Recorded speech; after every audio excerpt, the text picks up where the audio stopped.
And speaking of okay, you've played, which is the most important thing you can do here right now. How are you feeling? Yeah, unbelievable. It was kind of dream come true shit. Yeah? It was great. It was so good. Yeah, like easily one of, if not the best show we've ever played. Yeah.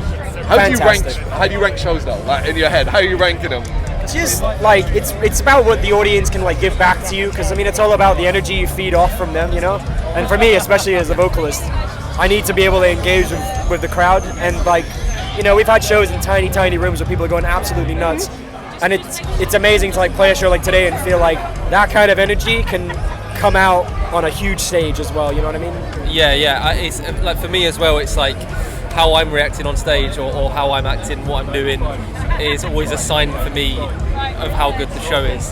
If I'm a bit more knackered at the end of it, and if I fucked up a few parts because I was running around a bit too much, then I know it's been a good one. That's how you I still come away satisfied by that. Absolutely, yeah. I mean, you mentioned tiny shows to big shows. It is. I've seen you in tiny rooms. I've seen you now play this stage here as well, and it felt exactly the same. The vibe was incredible. Were you surprised? I guess because you brought in a huge goddamn crowd for that early in the morning. I don't know. Like we didn't really know what to expect. I mean, when you're playing at 11:20, you don't expect anyone there. But everyone we spoke to who has played those kind of slots at Bloodstock has said, "Oh, it'll be sick. It'll be packed out. You'll be fine." So I guess in that sense we weren't surprised just because we had the news from others anyway.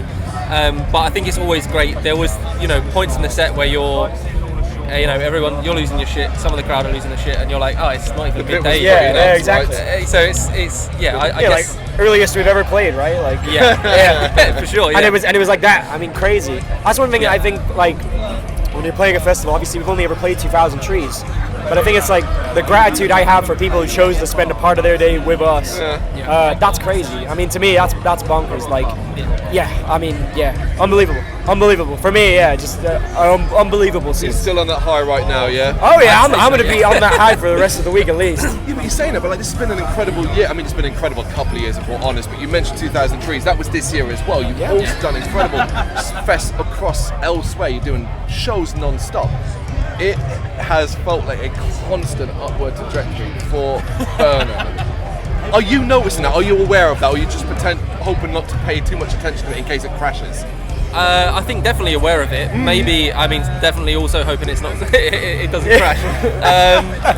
No, yeah, definitely aware of it. I mean, we've played shows that have been, we've done the shows that are kind of not great. There's no one there, all Obviously, that kind of thing. To get to the point we are now, to play that kind of stage and get the reception we did so early in our career is like you can't help but notice that.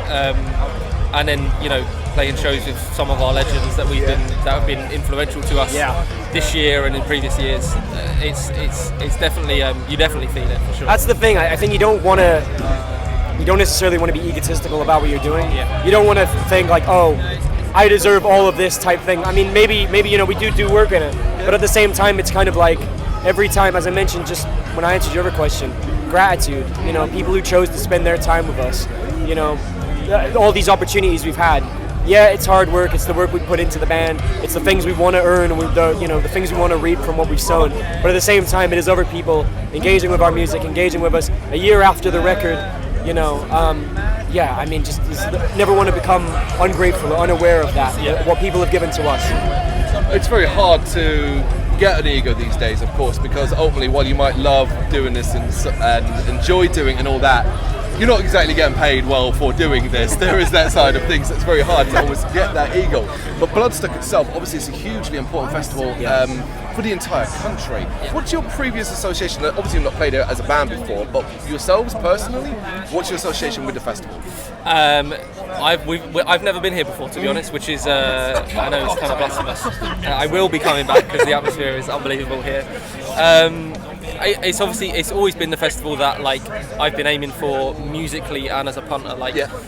Growing up, in school, this was always the festival I wanted to come to, but none of my mates were really into the proper extreme stuff, so I just never made it here. But it was to get here and to play those songs that there are songs that we played today that we wrote with this kind of crowd and this kind of event in mind.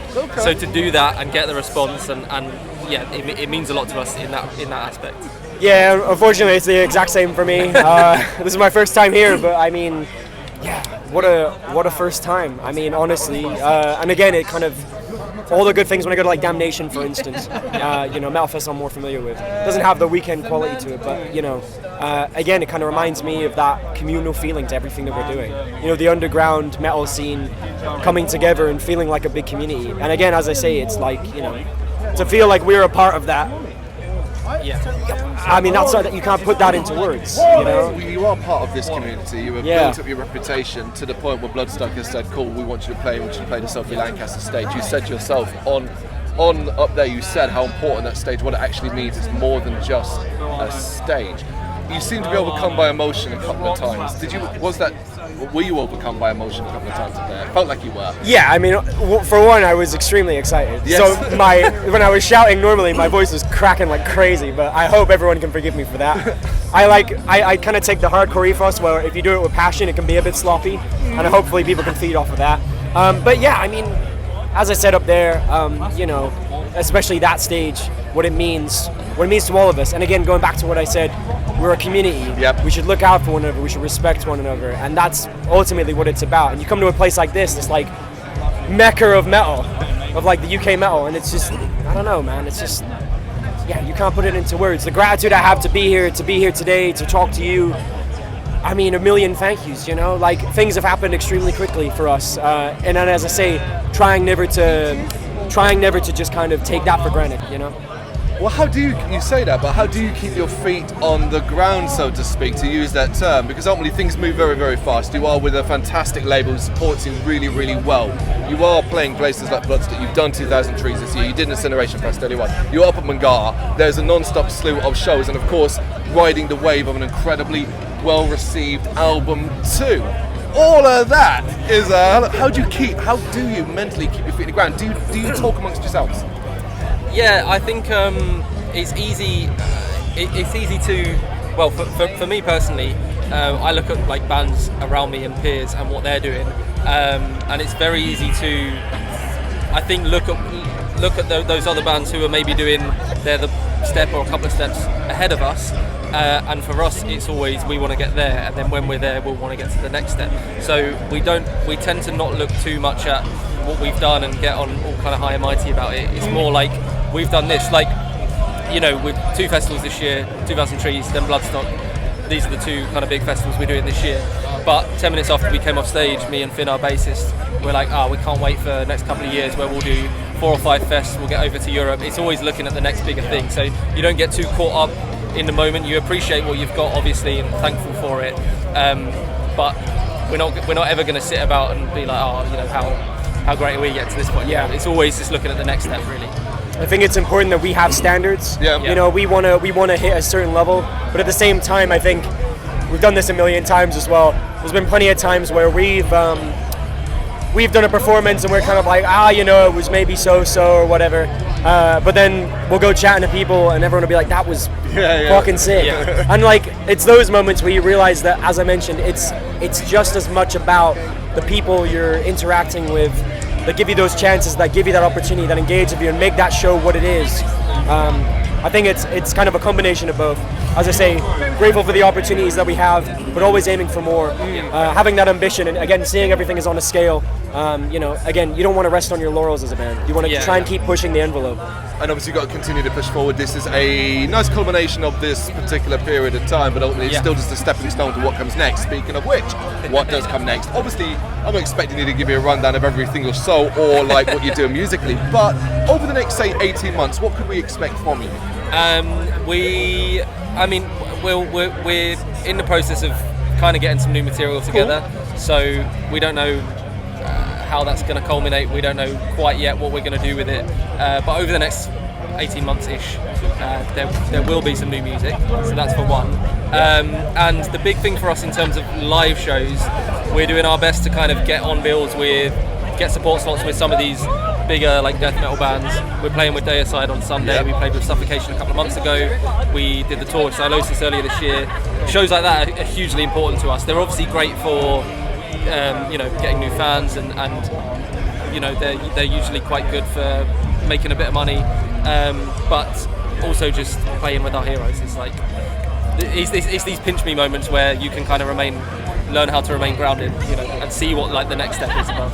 It's fair to say any opportunity that comes your way, you will take a hard look at. Yeah, definitely. I mean, as well, you know, being a band in the UK, you know, at our level especially, you know, as you mentioned, we're not rolling in money, so you have to kind of like weigh up and try to be smart about what you've got in terms of your resources, where and what you can do and what makes sense. And it's the same thing with the music. You have to do things that make sense to you. But at the same time, we're in a bit of a good spot because I've said this to other people, but the record really had followed the EP quite naturally, just kind of flowed straight on. And now it's a chance for us to kind of stop and really think about what we're doing, what comes next, how do we approach it, and hopefully produce something that, it feels like an evolution of what we're doing, not just a repetition. And not part two. Absolutely. Basically not part two. Yeah. But also you can help you out financially. Buy some merch and buy some record stuff, and then you'll be sorted. Absolutely. Guys, I hope you enjoy the rest of your weekend. Obviously you've got the show on Sunday, so that's super, super important. Thank you for doing this. Thank you very much for watching. If you'd like to see more content like this, please consider hitting the subscribe button. It is gratefully appreciated.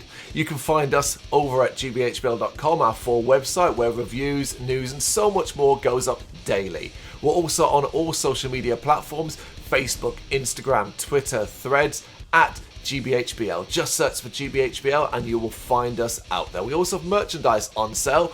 You can access the shop via the website.